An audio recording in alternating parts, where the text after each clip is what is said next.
დღეს არის წვიმა და ჩვენ დღევანდელ თემას ძალიან უხდება წვიმა. არ ვიცი რატო ეს ხუმრობით დღეს უნდა ვისაუბროთ მე და ოჩომ ირმებზე. მაგარი თემა მოგიმზადეთ, აი ძალიან საინტერესო და მოკალათ დიდ კომფორტულად და დავიწყოთ. მანამდე ჩვენ დღეს წავალთ. დღეს უნდა მოგიყვეთ კეთილშობილ ირმებზე. რა როლი აქვს ირემს ბუნებაში, რა ესთეტიკური ღირებულება აქვს, რა როლი აქვს ქართულ კულტურაში და მითოლოგიაშიც, შევეხებით მითოლოგიასაც, იმიტომ რომ ამის გარეშე ირმის დახასიათება უბრალოდ შეუძლებელია.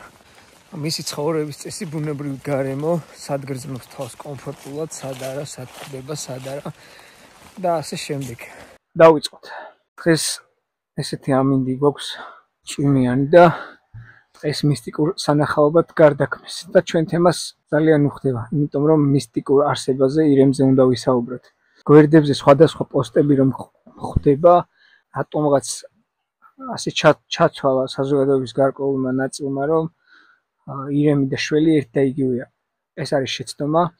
ირემი საერთოდ სხვა სახეობაა, შველი საერთოდ სხვა. შველი, ზრდასრული შველი დაახლოებით 30 კილოგრამამდე იზრდება, ზრდასრული ირემი კი დაახლოებით 300 კილოგრამამდე. ეს ძალიან დიდი სხვაობაა შველსა და ირემს შორის. ასევე რქები.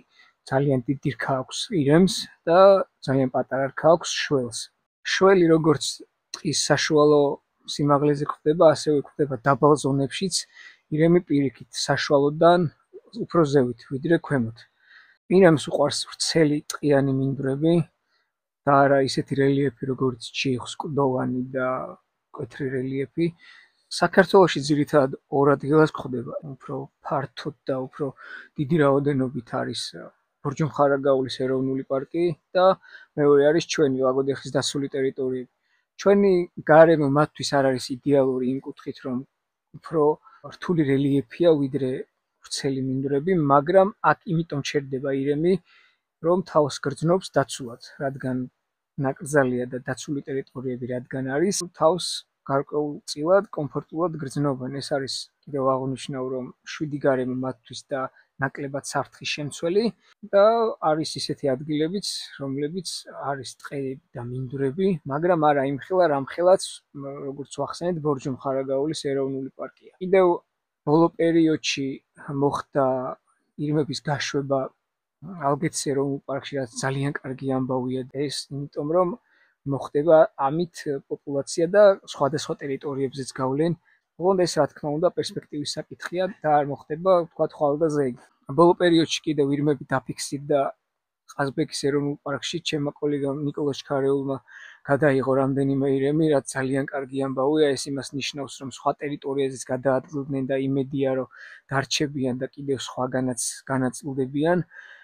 მოკითხვა ნიკოლოზ და მინდა გამოვხატო ჩემი პატივისცემა, ძალიან კარგ კადრებს იღებს და ვინმეს გაინტერესებთ ჯიხვების მთელი არმია გადადით მის გვერდზე და ნახეთ. იმედს ვიტოვებ, რომ ეს ტენდენცია გაგრძელდება და სულ მალე ვიხილავთ მთელი საქართველოს მასშტაბით ირმებს. ირმის მყვირალობის პერიოდი აქტიურ ფაზაში შევიდა წელიწადის ის დროა, როდესაც ტემპერატურა საგრძნობლად დაეცა დაბლა და ამ დროს ირემი აქტიურდება გასამრავლებლად. ვიდრე ირმის მყვირალობაზე გადავიღებდე კიდევ ვიდეოს, ამ შარშან გადავიღე, მაგრამ წელსაც ვეცდები ყველანაირად რომ წავიდე ალპურ ზონაში და მაქსიმალურად მდიდარი მასალით დავბრუნდე უკან. მანამდე კი მცირე ინფორმაციური ვიდეო გადავწყვიტე ჩამეწერა და ამეხსნა თქვენთვის თუ რა პროცესს გადის ირემი გამრავლებისას და რა პროცესია ზოგადად ირმის მყვირალობა.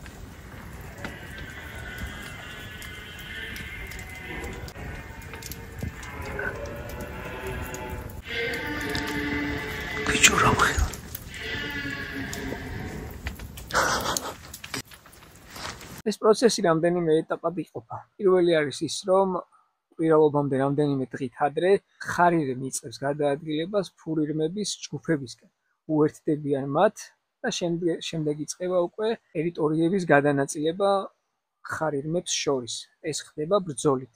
ბრძოლამდე ერთგვარი რიტუალია, ორი ხარირემი დადგება ერთმანეთის პირისპირ, თავაწეულები და ერთმანეთს უყურებენ. გარკვეული პერიოდი გრძელდება ასე და რომელი ხარირემიც დახრის თავს, ის არის დამარცხებული და ტოვებს ტერიტორიას. გამარჯვებულს კი რჩება გარკვეული ტერიტორია, სადაც მხოლოდ ის არის დომინანტი. ერთი ხარირემი ანაყოფიერებს რამდენიმე ფურირემს. რენჯერები მივდივართ ხოლმე ისეთი ადგილისკენ, საიდანაც რამდენიმე ხეობიდან ან რამდენიმე ადგილიდან შეგვიძლია მოვისმინოთ ირმის ყვირილი. ყვირილი არის მეთოდი, როდესაც ხარირემი ფურირემს ეძახის და ხდება მათი დაკავშირება. ყვირილი, საიდანაც მოდის, იმ ადგილზე არ შეიძლება იყოს მეორე ხარირემი. ერთი ადგილიდან ორი ხარირემი არ იყურებს, იმიტომ რომ ვრცელ ტერიტორიებს ინაწილებენ და ვრცელ ტერიტორიაზე ახდენენ დომინირებას, დომინაციას და განაყოფიერებას მდედრების. ასეთ დროს ირემი, ხარირემი საკმაოდ აგრესიულია და იწყებს აქტივობას. მაგრამ ხდება ხოლმე ისეც, რომ ხარირემი შეიძლება ძალიან გაიზარდოს რიცხოვნობით, ფურები იყვნენ ძალიან ბევრები. და ასეთ შემთხვევაშიც, რადგან ხარი ერთია, უმეტესი ფური რჩება გასანაყოფიერებელი.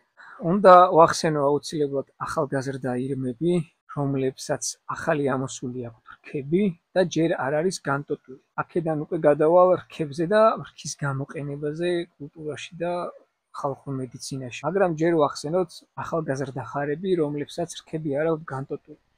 ხალხი ამას ეძახდა ფიცალა ირმებს.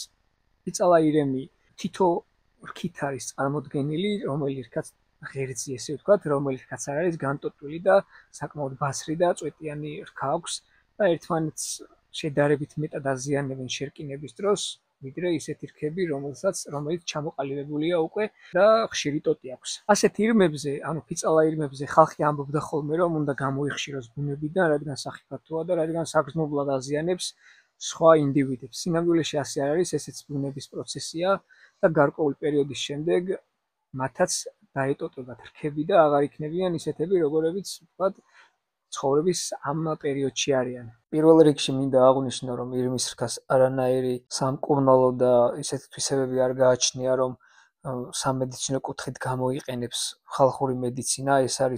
ეს უпростоრად არ არის დაფუძნებული მეცნიერულ კვლევებზე, არა დასტურებს ამას სამეცნიერო კვლევები, რომ ირმის რქა კურნავს გარკვეულ დაავადებებს, მით უმეტეს სიმსივნეს. ირმის რქას ხალხში ბევრი გამოყენება ჰქონდა. ერთ-ერთი იყო კულტივაცია, მიწის კულტივაცია, როგორც სამეურნეო იარაღი, მაგრამ ყველაზე გავრცელებული მაინც სამედიცინო კუთხით გამოყენება, რაც არანაირი სინამდვილეს არ ექვემდებარება და სრულიად უსაფუძვლოდ აქვს ის სტატუსი, რომ გარკვეული სახის დაავადებებს კურნავს. ირემი რქებს ყოველწლიურად იცვლის გაზაფხულზე და მალევე ეზრდება ისეთივე, როგორიც მოიცვალა. ახალი რქების ამოსვლის პერიოდში მისი ქსოვილი დაფარულია ხავერდოვანი ზედაპირით, რომელიც ზნობიარია, რომელშიც სისხლძარღვები გადის. გარკვეული პერიოდის გასვლის შემდეგ ეს ფენა კვდება. ხავერდოვან ფენას ისე იშორებს ირემი, რომ ფაქტობრივად აღარ სტკივა. ხეზე გახახუნებით იცლის ხავერდოვან ფენას. მართალია სისხლი აქვს ამ დროს რქებზე, მაგრამ მინიმალური მგრძნობელობით აკეთებს ამას, ან ვერ გრძნობს. ირმის რქა ყველაზე სწრაფად მზარდი ქსოვილია ბუნებაში, დღე-ღამეში შეიძლება გაიზარდოს 2-2.5 სანტიმეტრით. ამიტომ რქის მოცვლის შემდეგ ირემი ძალიან მალე ახერხებს, რომ ისეთივე დიდი და მასშტაბური რქა ჰქონდეს, როგორიც მოიცვალა. ახლა მოვდივართ ლაგოდეხის ისტორიულ მუზეუმში, სადაც ბევრი ნიმუშია და ერთად ვნახოთ თუ რა ნიმუშებია და რისთვის იყენებდნენ ამ იარაღებს. ასე. ნახე რა გადავა. ეს იყო კულტივატორივით თუ როგორ იყენებდნენ? იცი რა, კვალის გასაკეთებელი და თესლი ჩაერიდა. თან მონაცვალი რქა არის როგორც. არ არის მოჭრილი. მოჭრილი არ არის, მონაცვალი და თან წვერი როგორა გაფუჭებული უკვე მუშაობით. დამუშავებისგან. ამას რო გაუკეთებდნენ ცოტა მოღუნული ხედი. აი ესე გააძლევდნენ. და კვალს გააკეთებდნენ. აი ვიღაცას როგორი იდეა მოუვიდა ეხლა რომ ამისგან. აი ორი კვალი გაკეთებოდა თავისუფლად. ესე რო აწევა. აი ეს.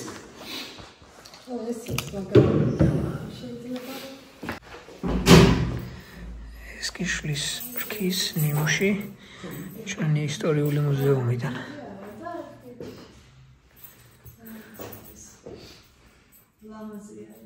ეს კი ლაგოდეხის ისტორიული მუზეუმი, რომელიც უამრავ ნიმუშს ინახავს, დიდი საცავია ქართული კულტურის, ამიტომ ეწვიეთ, დაათვალიერეთ და თავად დარწმუნდებით ამ ყველაფერში.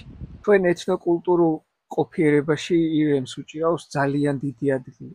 იმდენად დიდი როლი უჭირავს ჩვენ კულტურულ შემოქმედებაში, რომ უბრალოდ საზღვარი არ აქვს. ირემი გვხვდება ფაქტობრივად ყველგან.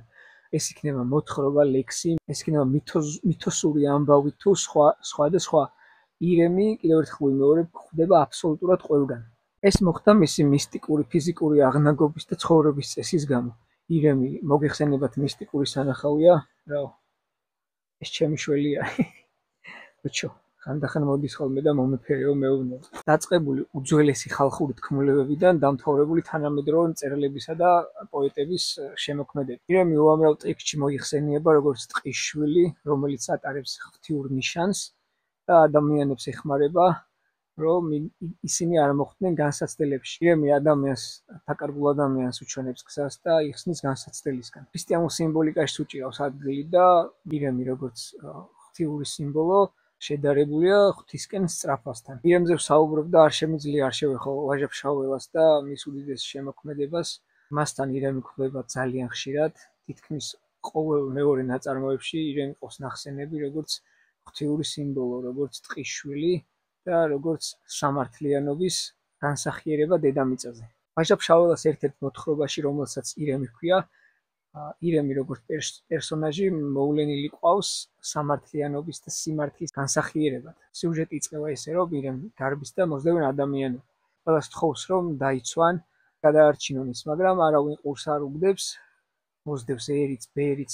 შემდეგ ერთ-ერთ განდეგილ ბერს მიადგება კელიაში და სთხოვს, რომ ადამიანები მოსდევენ და დაიხმაროს, გადაარჩინოს, მაგრამ ბერიც კეთს აიღებს და გამოედევნება ამ ირემს. ბოლოს თავს ისე უშველის, რომ ზღვაში შევა. ზღვაში ნახავს სხვათა შორის ირემი მკვდარ ადამიანს. ეს ძალიან სიმბოლური და ესეთი პასაჟი არის ამ ნაწარმოებში, რომ ზღვა არის და ზოგადად დიდი წყალი არის შემეცნების, საკუთარ თავთან დაკვირვების და სხვა საფეხურზე გადასვლის სიმბოლო. ჩვენ აქ ვაჟა-ფშაველა გვეუბნება, რომ ზოგი ადამიანი შეიძლება ამ პროცესში დაიღუპოს და ვერ გაუძლოს იმ წინააღმდეგობებს, რასაც საკუთარი სურვილები, ვნებები და ადამიანური ფაქტორები მივლენს ხოლმე. სწორედ ეს არის დაღუპული ადამიანი, ზღვაში დამრჩვალი ადამიანი. ირემი, რომელიც ზღვაში შევა, რჩება ზღვაშივე ნაწარმოების ბოლომდე და ბოლო მომენტი არის ისე აღწერილი, რომ ირემი ამ მედიდურ თავის დიდებულ ქებს მიაყუდებს ტინზე და ზდის ცრემლები, რომელიც ცრემლებიც უერთდება ზღვას და კიდევ უფრო ავსებს ამ ზღვის წყალს. ირმის მონადირება და ირმის მოკვლა არასდროს ითვლებოდა კარგ ჟესტად, იმიტომ რომ ჩვენ ადამიანები ვკლავდით ღვთიურ ძალას დედამიწაზე. ესე იგი, ჩვენ ვებრძოდით რაღაც ღვთიურ ტრანსცენდენტურს, რომელსაც ჩვენ ფიზიკურად ვერ ვხედავთ და მხოლოდ სულიერი ნაწილი აღიქვამს ამას. ჩვენ კი ამ სულიერ ნაწილის საზრდოს ჩვენივე ხელით ვკლავთ. ეს იყო ირმის მოკლის ერთადერთი ახსნა. ძირითადად ეს იყო, რაც მინდოდა მეთქვა, იმედი არაფერი გამომრჩა. ვცდილობ ხოლმე რომ მოკლედ თქვა, რომ მომაბეზრებელი არ იყოს და ამ მოკლე დროში მიწევს ხოლმე, რომ მაქსიმალურად საჭირო ინფორმაცია ჩავდიო. მიდევს შარშანდელი ირმის მკვლელობა, კომენტარებში დავურთავ ლინკს და კიდევ ნახეთ კარგად თუ რა პროცესი არის და როგორ ვაწარმოებთ რეინჯერები მათზე დაკვირვებას და წლევანდელ მკვლელობას ვეცდები რომ წავიდე და გადავიღო აუცილებლად, იმიტომ რომ მინდა თქვენამდე მოვიტანო ეს ჯადოსნური და მისტიკური რიტუალი, რომლებსაც ირმები ახორციელებენ წელიწადის ამ დროს. აყურებინეთ ბავშვებს, სკოლის მოსწავლეებს ეს ვიდეოც, რომ მეტი თანამედროვე ადამიანი იყოს ინფორმირებული სხვადასხვა ბიომრავალფეროვნების საჭიროებით და ჩვენი საქმიანობის შესახებ. ძალიან კარგი იქნება თუ ვიდეოებს და პოსტებს, რომელსაც ვათავსებ ხოლმე ჩემ პლატფორმებზე, აჩვენოთ სკოლის მოსწავლეებს და ზოგადად ჩემზე პატარა თაობის ადამიანებსაც.